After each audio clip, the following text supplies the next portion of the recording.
Hi everyone, I'm Dale Cohen, Senior Pastor at First United Methodist Church of Florence. As we continue our Connected Sermon series, this week's message reminds us that our relationship with God doesn't start with what we do for God, but it starts with what God has already declared about us in love. Matthew's Gospel reminds us that at Jesus' baptism, long before he preached, healed, or called a single disciple, God's voice from heaven said, "This is my Son, the Beloved, with whom I am well pleased." That same initiating love is the starting point for us too, because before our successes, our failures, or our attempts to do better, God calls us beloved. This week's spiritual guide is Julian of Norwich, a 14th century anchoress who led a quiet life of prayer. Julian is known for a phrase she received from God when she thought she was dying. "All shall be well, and all shall be well, and all manner of things shall be well."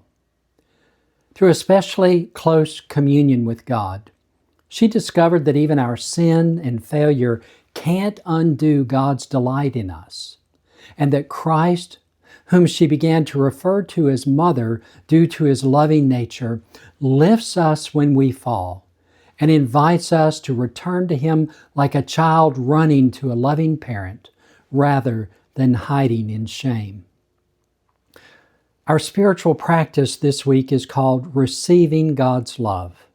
Each day we're invited to simply pray this phrase, "You are my beloved, with you I am well pleased." And here's how we can accomplish that prayer. First, sit quietly for approximately 5 minutes. Then become aware of your breathing. Simply breathe naturally, don't try to force anything. Imagine God calling you by name and saying, "You are my beloved, with you I am well pleased." And then notice, how do you feel? Is it comfort, resistance? Are there questions, or is there disbelief? Don't argue with the words. Just let them wash over you and come back to them repeatedly. Do this daily and see how your perception of these words changes over time. Beyond this spiritual practice, we're encouraging you to practice belovedness by sharing brief, sincere words of blessings with others.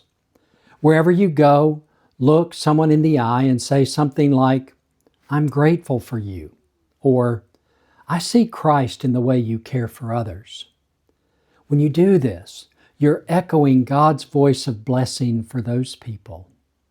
When we accept those blessings for ourselves rather than dismissing them, we join Julian in learning to live as people who are already embraced, already known, and already loved. Let us know how we can assist you on your spiritual journey. And I look forward to seeing you next Sunday. Take care.